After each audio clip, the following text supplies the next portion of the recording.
Hello friends, आज हम लोग काफ़ी दिनों के बाद मिल रहे हैं लेक्चर के लिए। होप सो अब लेक्चर कंटिन्यू रहेगा, ठीक है।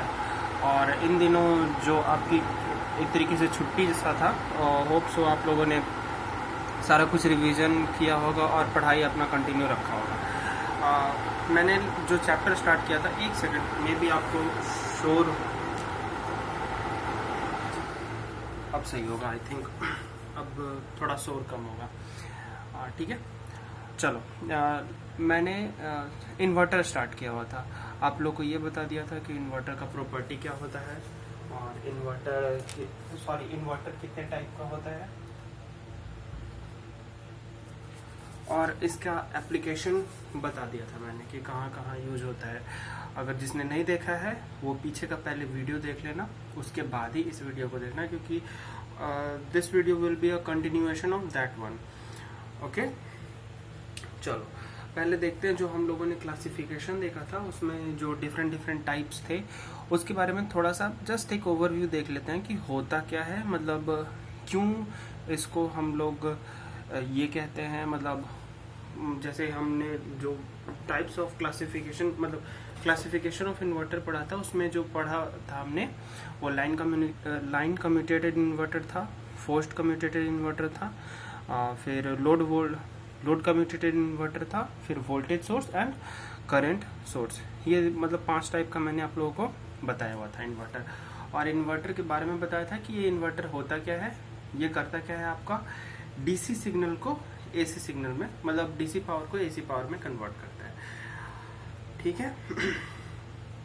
चलो अब देखते हैं लाइन कम्यूट, मतलब जो ओवरव्यू है लाइन कम्यूटेटेड इन्वर्टर का। तो देखो, लाइन कम्यूटेटेड इन्वर्टर में होता क्या है आपका, ये उस टाइप का डिवाइस होता है जिसमें जो आपका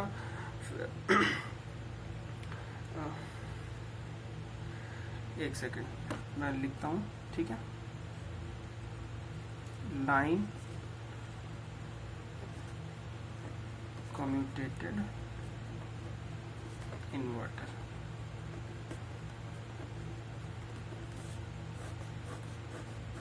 ठीक है।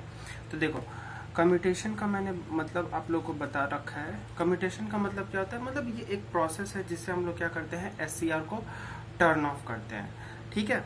तो लाइन कम्यूटेटेड इन्वर्टर में क्या होगा, जो आपका थायरिस्टर का टर्न ऑन और टर्न ऑफ, ठीक है। जैसे ये थायरिस्टर है तो इसका जो टर्न ऑन होगा या फिर इसका टर्न ऑफ होगा, ये किस पर डिपेंड करेगा, ये आपका डिपेंड करेगा लोड पे। क्लियर है।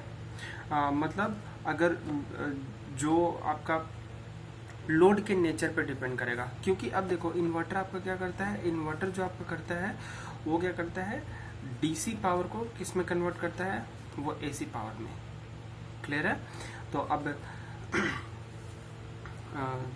एसी पावर में कन्वर्ट करता है, तो एसी में जो होता है आपका, और इसकी जो पोलैरिटी होती है एक पर्टिकुलर टाइम पीरियड के बाद ये इंटरचेंज हो जाता है। आपने देखा होगा, जैसे अगर मैं साइनसॉइडल की बात करूं तो एक पर्टिकुलर टाइम पीरियड के बाद ये क्या हो रहा है, अपनी पोलैरिटी को इन्वर्ट कर रहा है ना, ठीक है। तो ये जो इन्वर्जन वाला प्रॉपर्टी है, क्लियर है, ये जो इन्वर्जन वाला प्रॉपर्टी है वो किसके थ्रू होगा, जो इसका लाइन का मतलब जो लोड होगा उस पर डिपेंड करेगा ये चीज़। मतलब वो किस टाइप का नेचर है उसका। मैंने यहाँ पे इंडक्टिव दिखा दिया, क्योंकि जनरली जो हमारे लोड्स होते हैं वो इंडक्टिव इन नेचर होते हैं। तो इसका जो कम्यूटेशन है वो किस पर डिपेंड करेगा, आपका लोड का। ओके, तो जब इन्वर्टर या फिर एससीआर का टर्न ऑन और टर्न ऑफ इसके लोड के इनहेरेंट प्रॉपर्टी पे डिपेंड करेगा, तो हम उसको क्या बोलेंगे, लाइन कम्यूटेटेड इन्वर्टर, ठीक है।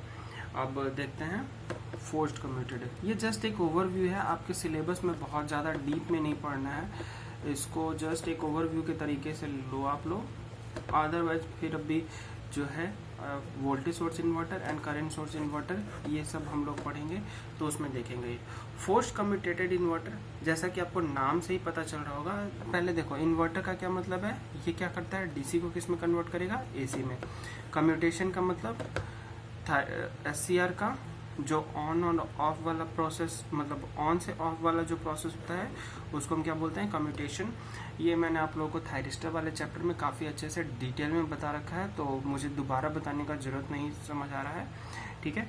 अब आते हैं फोर्स्ड।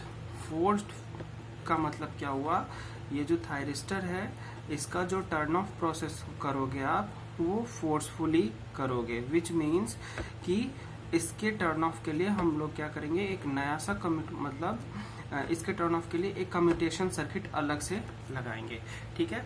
क्योंकि हम लोग एक कम्यूटेशन सर्किट अलग से लगा रहे हैं तो इसलिए हम इसको क्या बोलते हैं, फोर्स्ड कम्यूटेशन बोलते हैं, ठीक है, या फिर फोर्स्ड कम्यूटेटेड इन्वर्टर।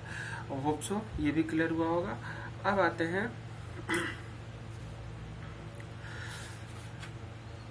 जो मेन है, सिंपल स्टार्ट कर देते हैं, सीरीज इन्वर्टर या फिर सीरीज इन्वर्टर, और इसके बारे में देखते हैं कि ये होता क्या है, इसका सर्किट डिस्क्रिप्शन देखेंगे और इसका वेव फॉर्म देखेंगे कि ये वर्क कैसे करता है।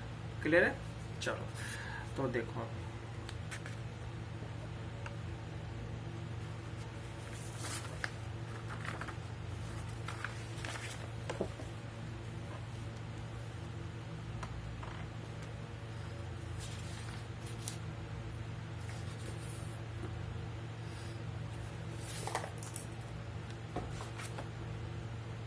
देखो, और फिर मैंने फर्दर क्लासिफिकेशन एक आप लोगों को बताया था, क्या, सीरीज इन्वर्टर और पैरेलल इन्वर्टर, राइट। तो चलो देखते हैं सीरीज इन्वर्टर।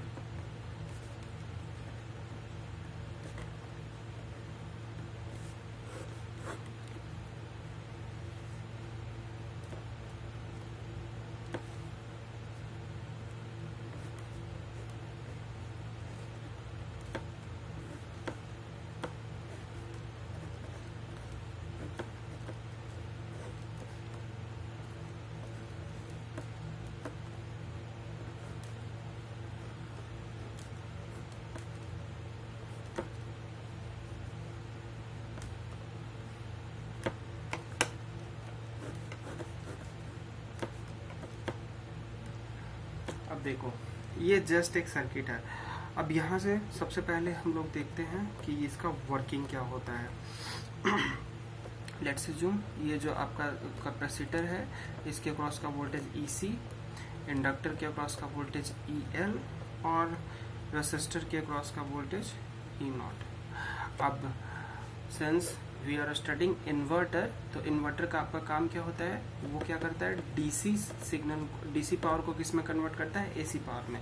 तो ऑब्वियस सी बात है, यहाँ पे हमारे पास क्या रहा होगा, डीसी पावर रहा होगा, राइट।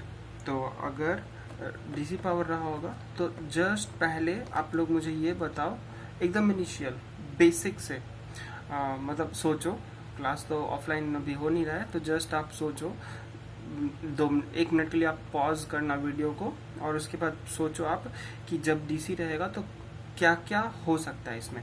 तो सबसे पहले तो आप देखो कि ये T1 आपका ऑन रहेगा, ऑफ रहेगा, सोच के देखो एक बार। अगर फर्स्ट ऑफ ऑल देखो, थिंक दैट कि मतलब अभी कर क्या रहे हैं हम लोग, इसमें भी गेट पल्स है, इसमें भी गेट पल्स है, क्लियर। थायरिस्टर को ऑन होने के लिए क्या क्या कंडीशन है, पहला कंडीशन है आपका कि ये फॉरवर्ड बायस्ड होना चाहिए, और वो लैचिंग होल्डिंग वाला तो पता ही है आप लोगों को। तो जस्ट मैं यहाँ पे क्या बता रहा हूँ आपको कि ये तो फॉरवर्ड बायस्ड में होना चाहिए।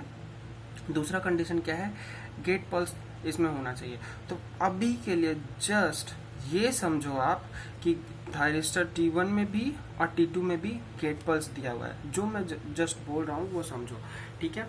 अगर इसमें भी गेट पल्स है, इसमें भी गेट पल्स है, और यहाँ से तो आपका क्या है, डीसी है। तो अब ध्यान से समझना, तो क्या होगा, यहाँ पे तो क्या चला जाएगा, प्लस चला जाएगा।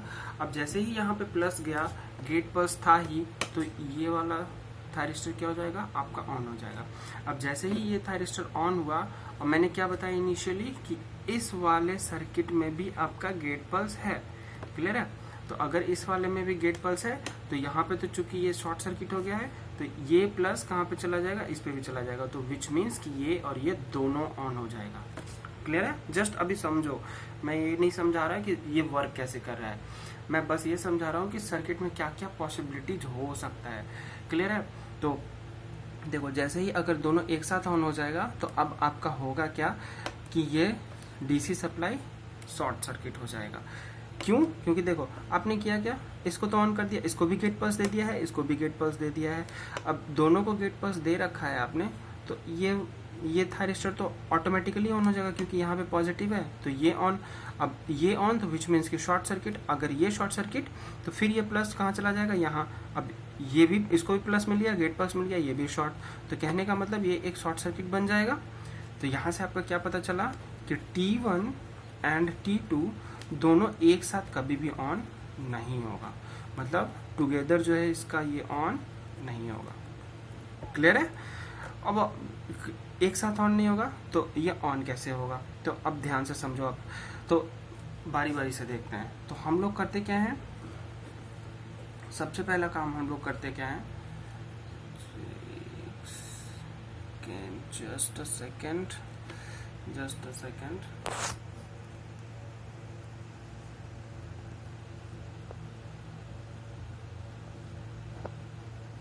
ठीक है। जैसे एक सेकंड, मैं इसका वीडियो का दूसरा पार्ट बनाऊंगा। अभी ये मोबाइल का डेटा मेमोरी जो है फिल हो चुका है, इसका अगले का पार्ट आएगा। ठीक है, अभी फिलहाल के लिए इतना ही। थैंक यू, होप सो आप लोग को समझ आएगा। मिलते हैं अगले लेक्चर में।